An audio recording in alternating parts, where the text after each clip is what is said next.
On behalf of Dean Gattmannemann, I'd like to welcome you to campus today. We have ahead of us what promises to be, I think, a very lively and informative discussion about the possible impact that recent changes in China's senior leadership will have both for China as well as China's role in the international system. To lead this conversation, we are fortunate to welcome to SFS-Q the Honorable Kevin Rudd, the 26th Prime Minister of Australia. It is Georgetown's custom to have one of our students introduce our special guests at such fora as this, and today Ms. Grace Moore will be joining us for this purpose. Grace is a member of the class of 2013 and an international politics major, and she hails from Gippsland, Victoria. Before Grace comes forward, however, I would like to ask Dr. Stephen Ward, a member of our faculty, to come and help us shape the context for today's program. Following Mr. Rudd's remarks, there will be a Q&A session moderated by Dr. Ward.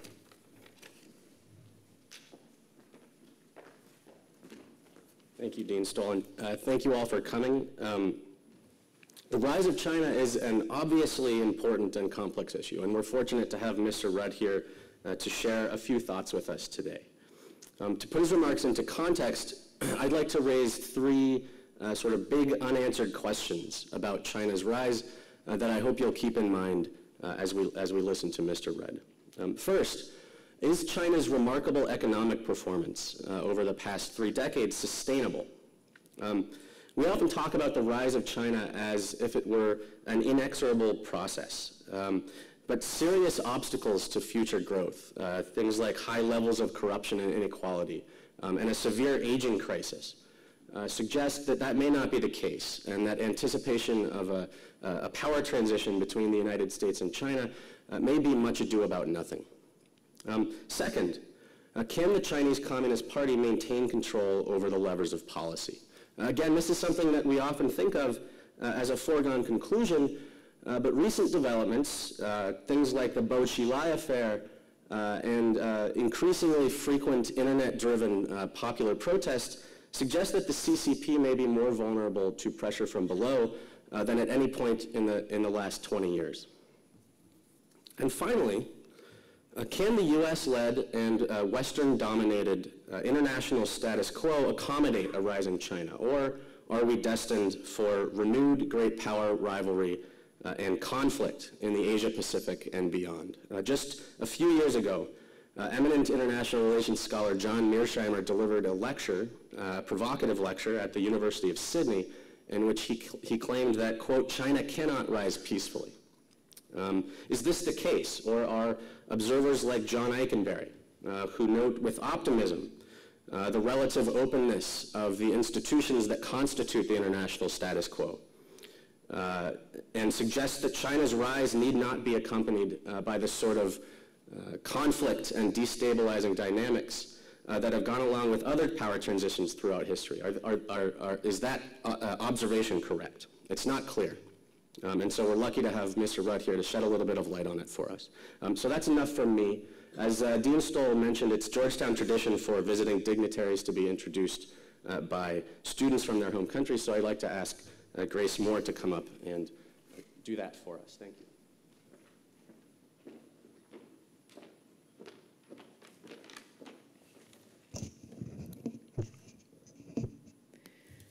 Good afternoon, ladies and gentlemen. My name is Grace Moore, and I'm an Australian student studying international politics at Georgetown University's School of Foreign Service here in Qatar. It is with great pride that I stand before you with the privilege of introducing the Honourable Kevin Rudd to you all today.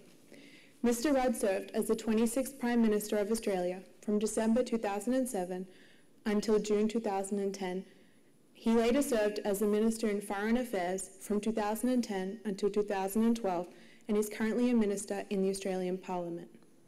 Mr. Rudd attended the Australian National University in Canberra and graduated with first honours in 1988 with a Bachelor of Arts in Asian Studies.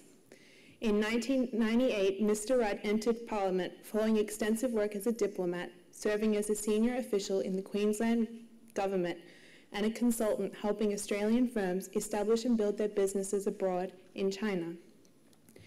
In my personal opinion, a significant accomplishment during Mr. Rudd's term as Prime Minister was the ratification of the Kyoto Protocol in 2007. This showed that Australia was serious about taking a stance against climate change. In today's context, this is extremely noteworthy, as over the next couple of weeks, Qatar will be hosting COP18, a United Nations climate change conference targeted towards combating climate change through global cooperation. Mr. Rudd has written extensively on Chinese politics, Chinese foreign policy, Asia-Australian relations, and globalization.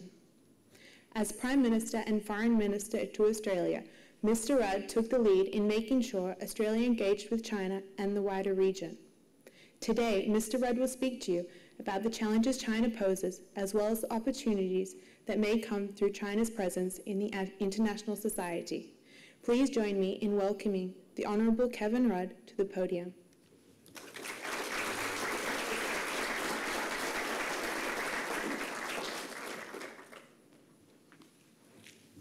Thanks very much, Grace. That very kind Australian welcome here in the distant climes of Qatar, and I appreciate that very much. And secondly, to answer Professor Ward's questions quite succinctly, the answers are yes, yes, and yes. So having dispensed with that, the seminar is closed and we can all go to the bar. Maybe not. Firstly, can I thank Georgetown for their kind invitation to speak to you here today. It's an honour to be here. And I acknowledge Australia's Ambassador to Qatar, His Excellency Pablo Khan. Good to have you here, Ambassador. And also other distinguished members of the Diplomatic Corps who are here in Doha as well, distinguished members of the university, students, one and all. I have a prepared text which I'm not going to read to you. So if you are suffering from insomnia in the middle of the evening, it'll be on my website. But it deals with the matters which have been posed to us by Professor Ward before. But in the time allocated to me, let me try and address 2 or 3 questions. Firstly, who are these people who have been appointed today as China's new leaders for the next decade, in effect? And secondly, what does that mean for the future of China's domestic challenges? And thirdly, what does that mean for China's role in the region, our region, the Asian Hemisphere, and beyond for the global order? It's kind of good to be here at Georgetown, which, as we know in the United States, is a distinguished, ancient and Jesuit university. When I think of Jesuits, and as a person who dedicated a large part of his early life in the study of China, I became quite attached to a Jesuit of some 5 centuries ago by the name of Matteo Ricci. Ricci was an extraordinary polymath of the late 16th century and the early 17th century. And as he departed Europe by sea, obviously, through the Arabian Sea, landing in Goa, eventually going to Macau, and then becoming the first effective long-term European or Western resident in China from about 1583 on and through the latter part of the Ming Dynasty. He became our first, if you like, vehicle for trying to comprehend the complexity of the China of the time. He was an extraordinary individual, an extraordinary scholar of classical Western philosophy, obviously of theology, but also of science. And his reception in the Chinese Ming court at the time was quite extraordinary, as he himself undertook enormous translation projects of Western classics into classical Chinese, and as well as classical Chinese texts into Latin, at a time when there were no dictionaries and there were certainly no grammars available. Quite a remarkable individual. In his time in China, which I find quite interesting given where we are at the moment, he also began a 3-way dialogue between Chinese Muslims, of whom there were some at the time, Chinese Confucians, of whom there were many at the time, and the nascent and emerging Chinese Catholic Church, which he had gone there to establish. It's 400 years since Matteo Ricci died, and therefore the Chinese government in recent time has seen it fit to celebrate his quadricentenary.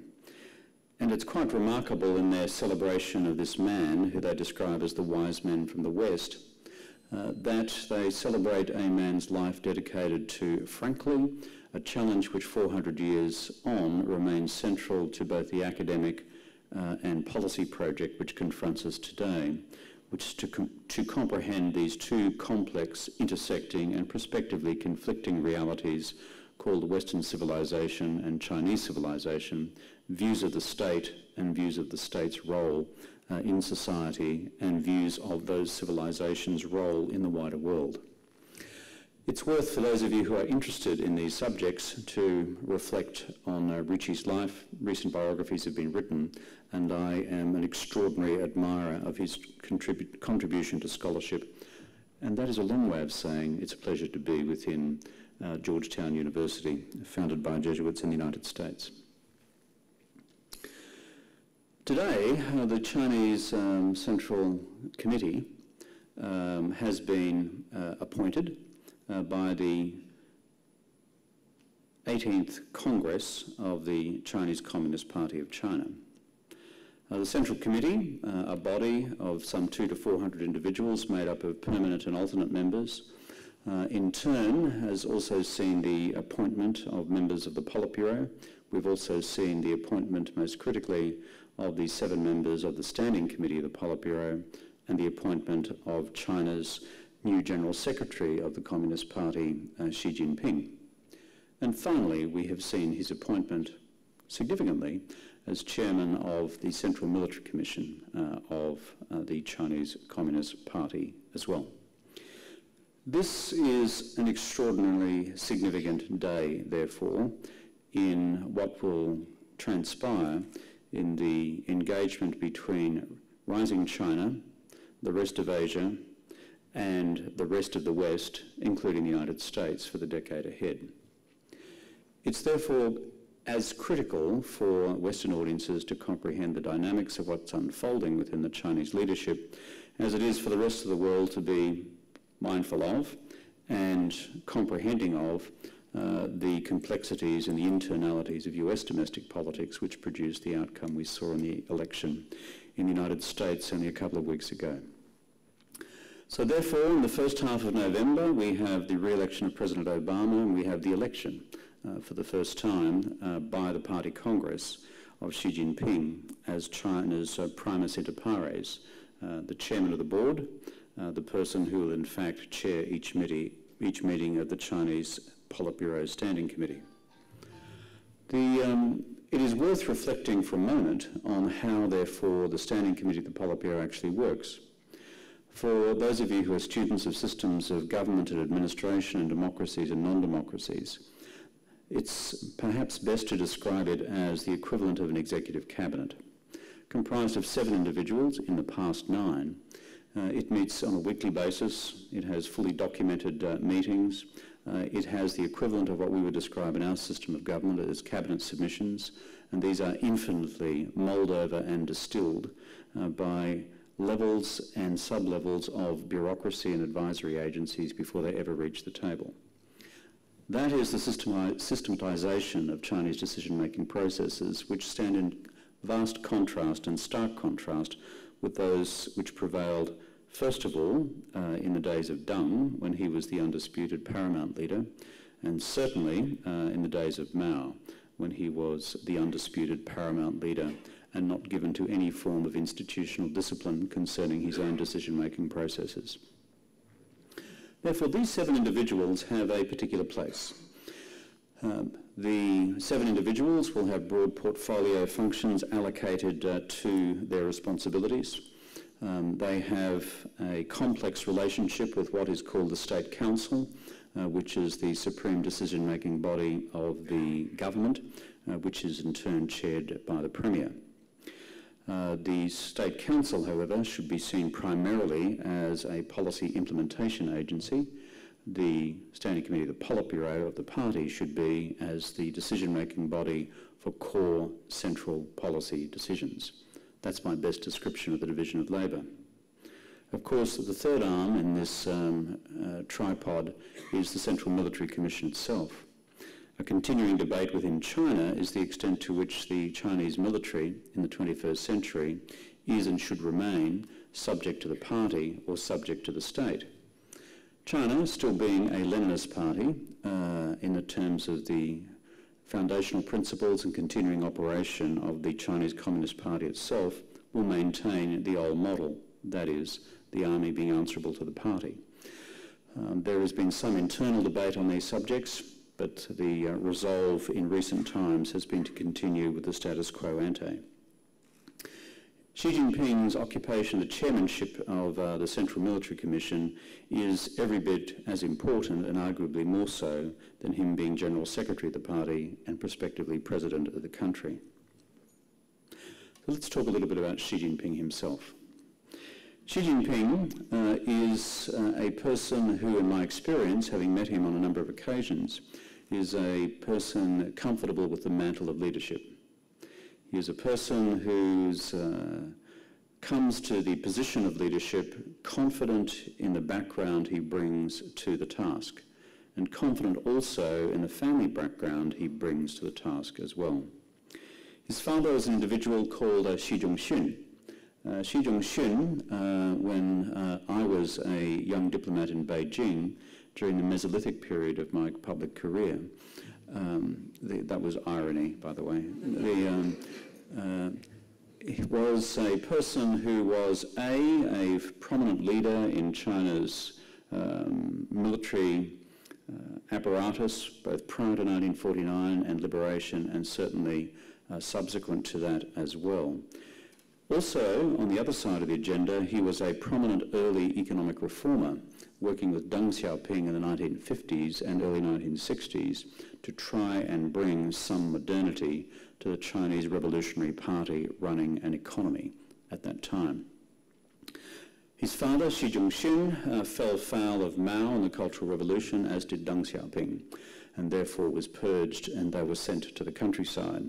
And that, of course, is where the young Xi Jinping grew up as well and had his experience as a relatively young person, spending a long time out there learning revolutionary consciousness among the masses. He's therefore full of all that experience, but the important point about his own father's military background is that when he engages the military himself today, he does so from a position of institutional and familial authority. This is an important factor given the significant but still opaque role of the Chinese People's Liberation Army in the overall government of China. Therefore, my view is that when we look at Xi Jinping assuming this position of primus inter pares in the overall Chinese leadership structure, he, in taking decisions, will not be looking behind his back to see whether in fact he's obtaining continuing support from the Chinese military. He's confident of that. Himself personally also having served as private secretary to a former Chinese defense minister by the name of Geng Biao in the late 70s and early 80s, and himself also having spent several years in uniform. Similarly on the economic reform front, because of his father's role with Deng Xiaoping in earlier periods of economic reform, he comes to that constituency in the Chinese body politic confident of his credentials as well. He is therefore, I believe, a person, as I've experienced him personally, comfortable with the mantle of leadership given China's current challenges. In terms of his instincts on the economy, which in part goes to the first question which was proposed to us before by Professor Ward, which is the Chinese economic rise sustainable into the future? I believe he sees that as his number one priority. The Chinese growth model, as it currently exists for the economy, is reaching its use-by date. The Chinese leadership recognise that. This is reflected by the resolutions of the 12th five-year plan back in 2010. Essentially, it's a discussion along these lines, which says that the previous growth model made up of low wages, labour-intensive manufacturing for export based on high levels of state investment, in turn supported by high levels of personal saving in the economy, has served China well for the last 30 years but cannot continue to serve it well into the long-term future. The alternative growth model, which they have now embraced, is one based on high levels of domestic consumption, lower levels therefore of domestic saving, supported in turn by high levels of state safety nets, furthermore concentrating on the explosion of the services sector in China's rapidly expanding urban environments, in turn driven by a wider role for the private sector in relation to state-owned enterprises. All this, more or less, is relatively clear in the party's documents of the 12th five-year plan. The challenge for this administration under Xi Jinping will in fact be to implement it. If they do, and if they succeed, then China will continue to be able to generate the economic growth rate necessary to sustain the employment creation functions necessary within the economy to keep China's large emerging number of graduates from a whole range of tertiary institutions in employment. In addition to that, providing sufficient employment more broadly across the Chinese economy and society. It is not because the Chinese leadership have suddenly read Adam Smith and The Wealth of Nations and discovered price theory that they are automatically in love with that particular model. What they have worked out, however, to quote Deng Xiaoping's basic axiom, it doesn't matter whether a cat is white or black so long as it catches mice. And what that means, in fact, is that they know that this model has worked well so far. It's beginning to run out of steam. Now we need a new model. We've analysed what that new model needs to be. But the core challenge in Chinese politics for the next 5 years will be the political economy of turning that into reality. This will be a formidable challenge. But my judgment on balance, both in terms of Xi Jinping himself and, on top of that, for Li Keqiang, the incoming premier, is that they certainly have a combination of the political grunt and the policy nous to make this project work. Having read most dire prognoses on the future of the Chinese Communist Party and the Chinese economy over the last 30 years, I have chosen on balance to have an assumption, which is the Chinese will work their way through this set of challenges as well. They've been remarkably resilient as a political and economic culture in doing this to date, while recognising that this step change and fundamental shift in the economic growth paradigm will be the largest set of challenges they have faced in the implementation of reforms since 1978 through to 1984. It's big. So to answer the question posed to us before, on balance I think it is analytically sound and in fact the only sound basis for policy formulation to assume that the Chinese will successfully execute this transformation. The internal obstacles to that occurring, which Professor Ward referred to in part, are formidable. It is not simply energy and resource constraints, it is not simply the dynamics of inequality within cities and between regions and between the countryside and the cities, all of which in turn create political dysfunctions. But on top of that, also the rolling impact of environmental pollution and the fact that climate change has become an existential reality for the Chinese themselves. And on top of all that, a rising middle class with the sorts of aspirations that we've seen in other parts of the world, with aspirations for a higher and more variegated life than has been the case in the past, given effect through the extraordinary platform of Chinese social media. All those realities exist. They are becoming more complex, but at the end of the day, the Chinese Communist Party's legitimacy does no longer rests on its ideology. It is now a Leninist party as opposed to a Marxist-Leninist party. Its legitimacy will lie on its ability to continue to deliver the economic bacon, that is, to deliver the economic outcome, as well as to ensure that the fundamental impulses of Chinese nationalism are appropriately addressed as well. What are the rest of the team under Xi Jinping? The other 6 individuals, which may be unknown in many parts of the world, but very well known within China itself, bring a range of talents and abilities to the table. The incoming Premier, Li Keqiang, is, like his predecessor Wen Jiabao, largely a technocrat. He does not compete with Xi Jinping in terms of his perceived political authority within the country. Nonetheless, his responsibilities in charge of the implementation of the economic reform program will be central to the success of Xi Jinping's leadership. Li Keqiang is technically well qualified for the task.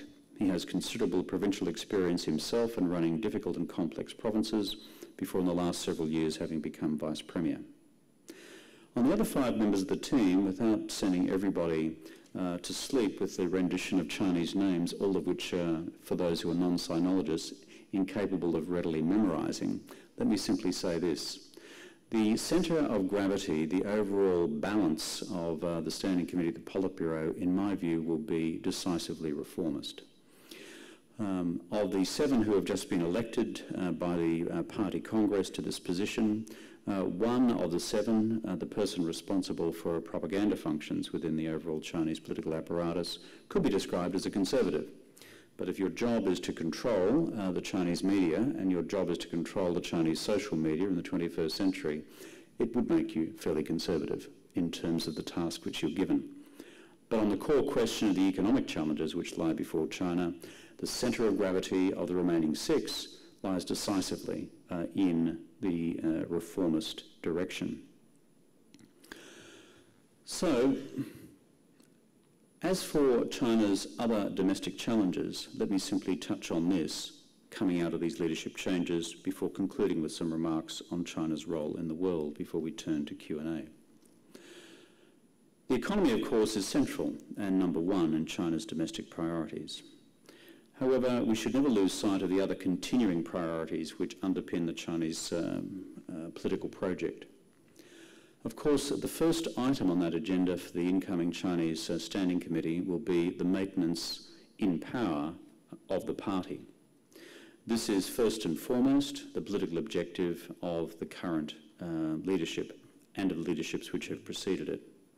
This itself is no mean thing, given that the enormous challenges which have arisen as a consequence of the rise of the problem of corruption across the party, and on top of that, the impact which that has had on the party's continuing legitimacy. What I found remarkable about the 18th Party Congress and the opening address to it by the outgoing General Secretary Hu Jintao was his explicit acknowledgement of the potential lethality of corruption bringing about the collapse of the party itself. These were quite remarkably sharp and stark statements, even for an outgoing General Secretary addressing the Party Congress of his own party. This is widely known across the Chinese body politic, and they see it as a cancer eating away at the party's authority. Therefore, given the challenges presented by social media, maintaining party legitimacy will continue to hang on the ability of the party to deliver the economic outcome for the Chinese people and for Chinese businesses and for rising living standards and lifting still another 150 million people out of poverty, as well as dealing with the challenges of Chinese nationalism and causing China to be regarded with pride in the councils of the world. Which brings me to the other point which therefore confronts the Chinese leadership on its domestic challenges, and that is the impulses towards one form of political reform or another. This is an immensely controversial and sensitive subject within the Chinese body politic. There are multiple voices on this question.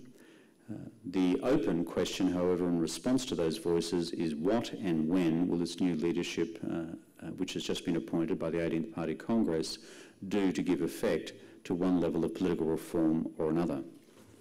Up until now, the attitude of the Chinese leadership has been to focus their efforts on what they call the internal democracy of the Chinese Communist Party itself.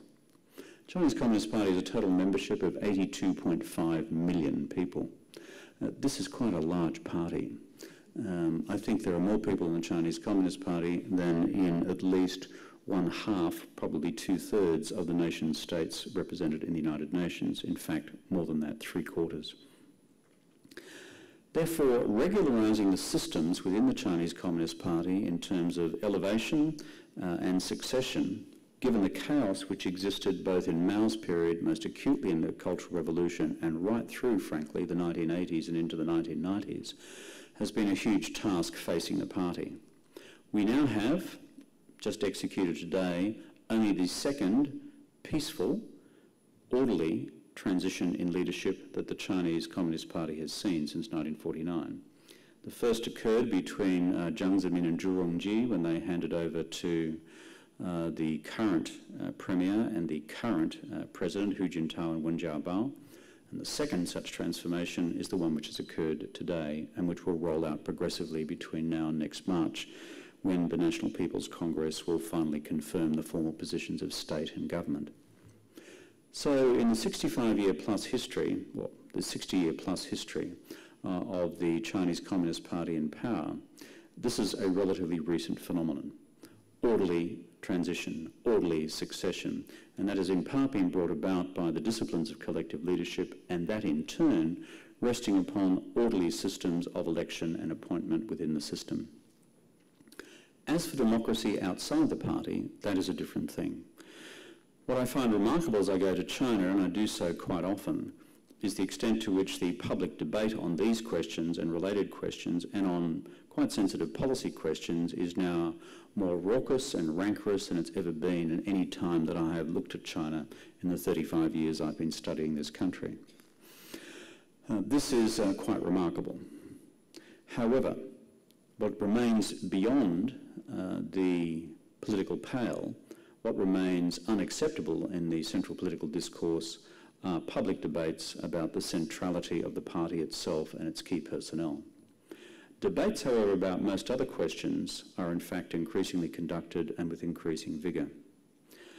My own conclusion is this: the priority for the Xi Jinping leadership during its first term, which will run for 5 years from today, or as president from 5 years next March, will be to implement the economic transition process I referred to earlier. If that succeeds, and on balance I believe they will achieve an adequate measure of success, I believe that in Xi Jinping's second 5-year term between 2017 and 2022, you will see the incremental implementation of a level of political reform, for the simple reason that social expectations in China will have become much more deeply entrenched, much more vocal, and much sharper by that time, driven also by the continuing decentralisation of economic power within the country itself. Let me conclude with some observations about China's role in the world and in the region. Given that we've had much discussion of this subject over the last couple of years in particular, focused often on what China is doing in the South China Sea and the East China Sea, and what people have perceived to be China's assertiveness in pursuit of its own territorial claims in both those domains. I think it's important for scholars in particular, but policy actors as well, to understand one core thing. There is a deep, historically hardwired sentiment within the Chinese body politic that with China's rise, China as an historically great civilization now should comfortably take its place in the great councils of the world as a respected great power. This is as much to do with the political psychology of the country and its own sense of its own historiography as it is with any other factor. Therefore, when we deal with Chinese public statements concerning China's future role, it's important to understand the world as seen through Chinese eyes. Part of that Chinese national experience, of course, has been the century of humiliation at the hands of the collective West and others from the time of the Opium Wars through the end of the Japanese occupation in 1945. And China's internal belief that as a consequence of that China's previous great power status, certainly within Asia and beyond, in the Song and the Tang and earlier that in the Han dynasties, had been interrupted egregiously by a series of foreign incursions.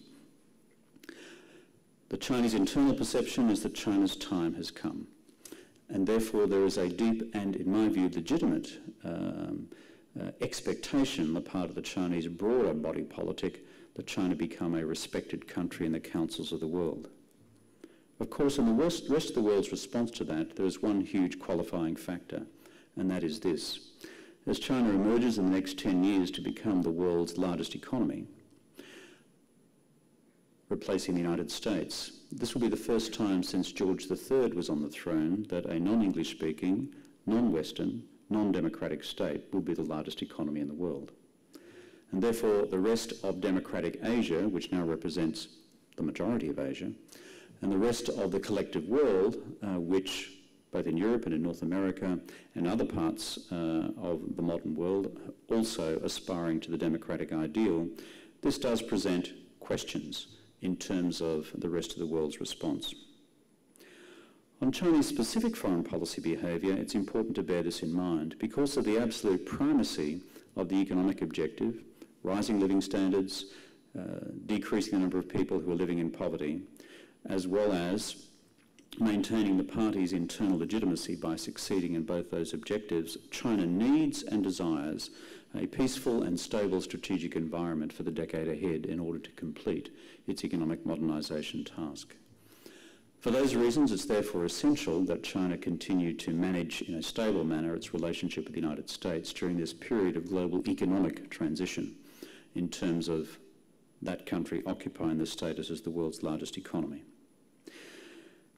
On the management of the US-China relationship, my observations are as follows. We cannot any longer afford the possibility of strategic drift in this relationship. It remains central to the future.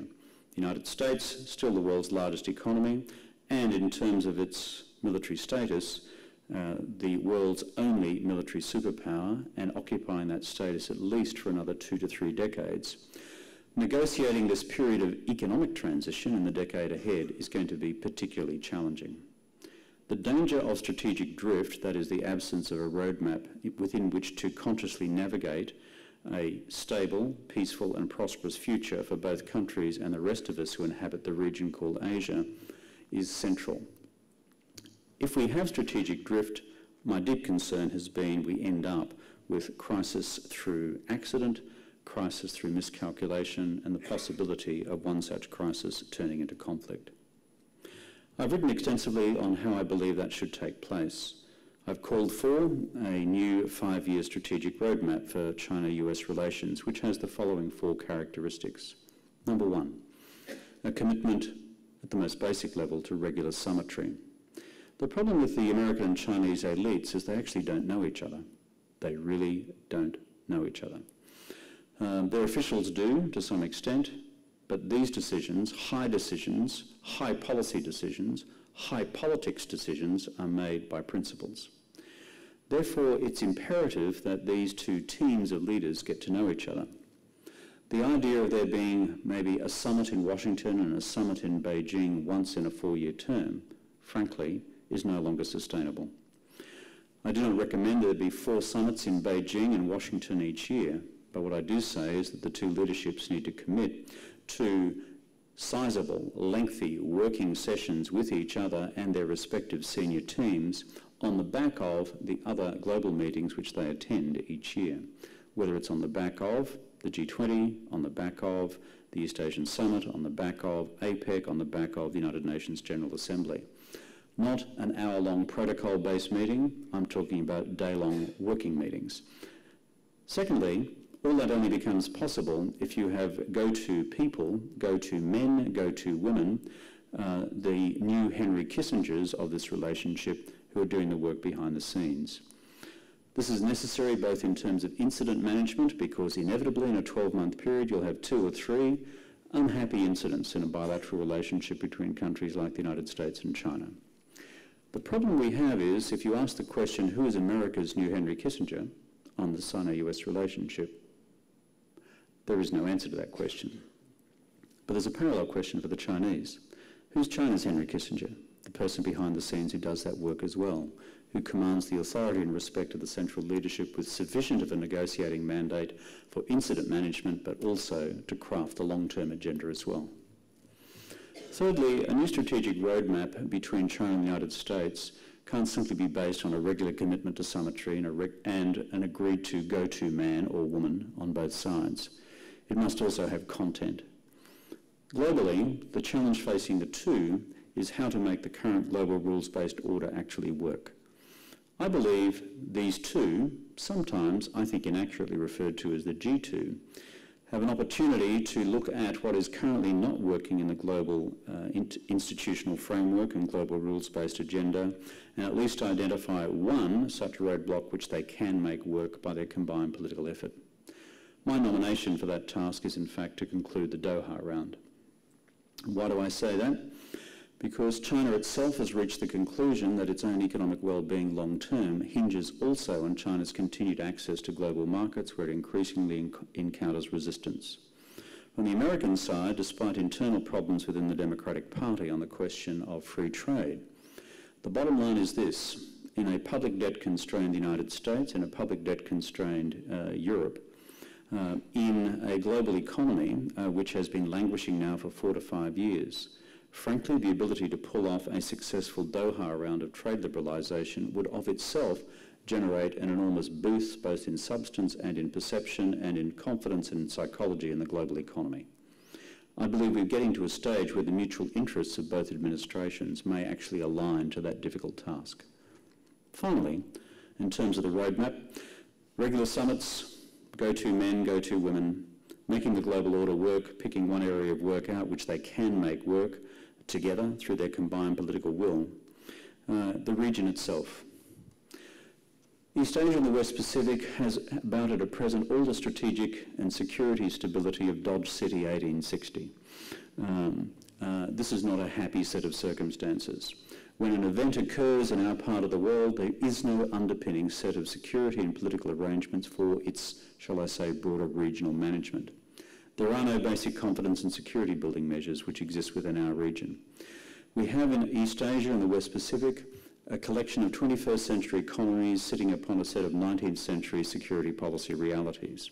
It is a very brittle security policy environment, very brittle indeed. So that when an incident occurs, like we've seen most recently between Japan and China on Diaoyudao/Senkaku, the island in the islands in the East China Sea, automatically it seems to spiral out of political control.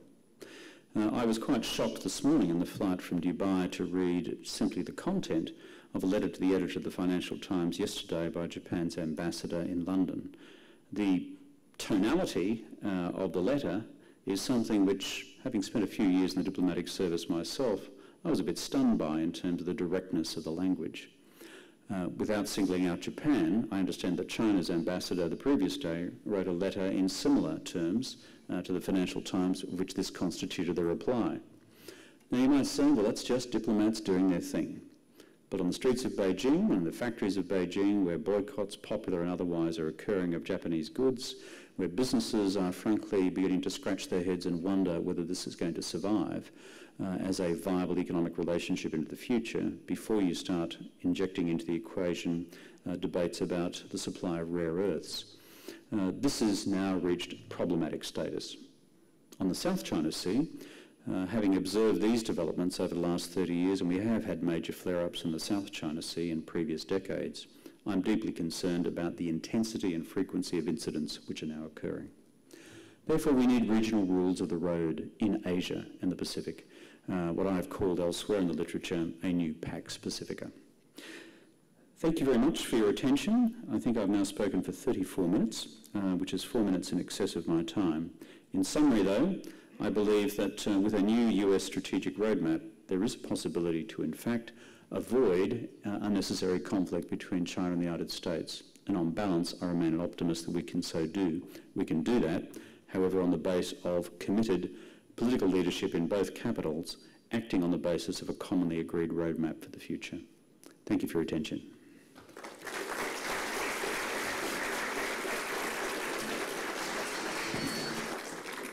All right, thank you so much for that very enlightening and insightful lecture. We're going to open the floor to comments now, or sorry, not comments, definitely not comments, questions for about 10 minutes, and I'm going to take advantage of my position to ask the first one. I wonder if you might comment a bit on the recent U.S. pivot to Asia. Is this Is this a necessary move to reassure East and Southeast Asian allies, or is this unduly provocative? Well, as you know, the administration doesn't use the term pivot, it uses the term rebalance. I always think a bit of mathematics helps here when you actually understand what lies beneath the use of language. In the context of a shrinking global military presence on the back of US budgetary constraints and the large budget cuts administered within the Pentagon, when the United States now talks about the maintenance of 60% of its surface fleet in the Pacific, what that means is that there'll be no change to US naval presence in the Pacific against that which currently exists. In other words, it's a higher proportion of a declining asset against the budget disciplines. The subset of that is the huge reportage I've seen about the President's visit to Darwin in the Northern Territory of Australia when he visited there at the end of last year. Every time I go to Beijing, I'm regularly reminded of this outlandish decision on the part of the Australian government and its long-standing American ally, which goes back as an alliance to 1941, which somewhat predates the establishment of the People's Republic. In the past we have had 1,500 US Marines, up to that number, exercising in the Northern Territory with the Australian Defence Force for 3 months at a stretch. Now we're going to have up to 2,500 US Marines exercising with the Australian Defence Force for up to 6 months at a stretch. Well, they've stopped the printing presses at the Institute of International Strategic Studies in London, which produces the annual Global Strategic Balance, because that decision alone is going to upset it so fundamentally. That was irony as well. In other words, this is a marvellous doctrinal triumph in terms of underlining American continued presence in the region, but frankly, no net increase in US strategic presence in the region. That's the underpinning strategic reality. My final point is this. The truth is, if you look across all of East Asia, from Northeast Asia through Southeast Asia, it's very difficult to find a single nation state which has come out to oppose the language used by the President and the Secretary of State in the rebalance to Asia. And therefore, as for the underpinning reasons for that, each will have their own, but I believe that all countries want to have a sense of fundamental and continuing stability, and within that framework then to negotiate peaceful rules for the road for East Asia into the future, so that we don't simply have to sustain Dodge City 1860 forever. Okay. Right here. Mr. Prime Minister, I just wanted to ask, what effect do you think it's going to have on reform that Xi Jinping has he's both the head of the party but as well as the military, given that in the past the military would have gone to Hu Jintao to sort of break up that power? Do you think this is going to help reform? Do you think that reform would happen? Or do you think that this shows that the Communist Party is trying to make special steps to reform? On balance, I take it as a positive message. If the object of the exercise is the prosecution of further market reforms in the economy and the possibility of one level of political reform or another in due course, as I said before, Xi Jinping is confident of his military background. Hu Jintao did not have one. Secondly, the fact that, and this is significant not just for sinologists, but for others as well, the fact that Hu Jintao, as of this Congress, now has been appointed as chairman of the Military Commission, rather than waiting another 2 years, which is what happened when Hu Jintao took over from Jiang Zemin, is itself significant. In other words, what he is saying is that I'm in control of the military, I'm in control now, there won't be a transition, I'm confident of my military background, I used to be the Chief of Staff to China's Defence Minister, my father was one of the revolutionary marshals prior to 1949. That's not a bad set of credentials, thank you very much, let's get on with the business of the country. That's my take. Thank you. Gentleman here in the fifth row, is it? Yeah. So basically my question is about the role of Russia in this overall situation. People think that Russia is also rising. They have major interest in Asia as well. And the recent situation with Syria is definitely important. So what's your intake on that? Well, 2 points really. One's geopolitical in terms of Russia in the, let's call it the Asia-Pacific theatre.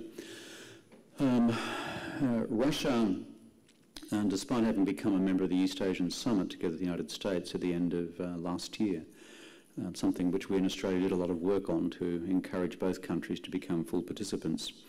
Russia has yet to fully articulate or demonstrate its structural, political, foreign policy engagement with the affairs of the region. That is not to say that it won't in the future, but if I was being direct and frank about what is currently the state of affairs, I think most of my colleagues in the region would have the same view. Where the Russia question is deeply relevant is on the third element of what I described as a strategic roadmap between China and the United States for the future, for the next 5 years. Regular summits, go-to men, new Kissingers. However, the third point was making the global rules of the road work. I nominated deliberately Doha to conclude because that is difficult but possible. UN Security Council cooperation is much more problematic. And where the rubber hits the road there is China, Russia, of course, on the Syria question at present. But one caveat, though, is that China, always mindful of the importance of it being a respected member of the international community, is shown itself on various other questions to be, shall I say, attentive to where international political opinion goes over time on these questions. And there's a huge debate within the Chinese foreign policy and security policy establishment as to whether simply playing Dr. No in the Security Council is always the wise way to go. It's a more nuanced and textured position than I think is the case in Moscow, but I say that as someone who is not a student of Russian politics or of Russian foreign policy. Okay, one more question. The gentleman here in the fourth row.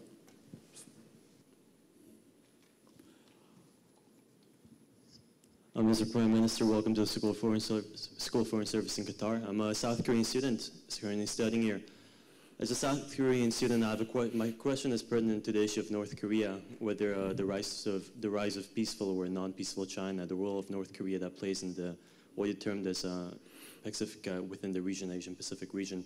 The way I see Chinese leadership and the Chinese leadership role in the East Asian politics is rather non-peaceful or non-cooperative in a sense that when I look at, for example, the past G20 summit finance ministers meeting in Seoul 2 years ago, Chinese delegation is very uncooperative when it comes down to the issue of North Korea. They maintain very similar stance. Turn it into a question. Sure. So in terms of that, do you think the new leadership, the new princelings, will they take a different stance in terms of recognizing status of North Korea when it comes to be recognized as a more responsible member? Let me give you a quick answer on this one to a very complex question. And I've already been to Pyongyang twice, so I kind of know what you're talking about. It's an interesting part of the world. Number one, what I noticed is that one of the new members of the Standing Committee of the Politburo studied all of his economics at the economics faculty at Pyongyang University. This gives me some cause for concern, but I think things may have changed since he undertook his university studies there back in the 1970s at the Kim Il-sung University. The second point is this. You know, as a Korean, that the DPRK is not entirely controllable by our Chinese friends. That is simply not possible. The enormous sense of national self-resilience and national self-reliance and what the North Koreans describe as juche is so deeply wired and deeply ingrained in this authoritarian, shall I say, totalitarian state, the DPRK, that the ability of China simply to say, do this, do that, is actually much more complex. Thirdly, what I've also noted with certain elements of North Korean strategic behaviour is that Chinese have become very, very engaged in terms of exercising some behind-the-scenes influence, but not control. Finally, the open question is where will we now go under Kim Jong-un? I don't know. Most analysts don't know. But I know the Chinese are working overtime on trying to work with the new regime in Pyongyang to begin to embrace the first level of economic reform which China began back in 1978. So in terms of China being a constructive member of Pax Pacifica, or regional rules-based order, I conclude by simply saying this. You know, We can all sit back and be passive players and assume that our worst instincts will prevail, or that the worst instincts of our neighbours will prevail, or we can actually seek to construct alternative strategic mindsets as well.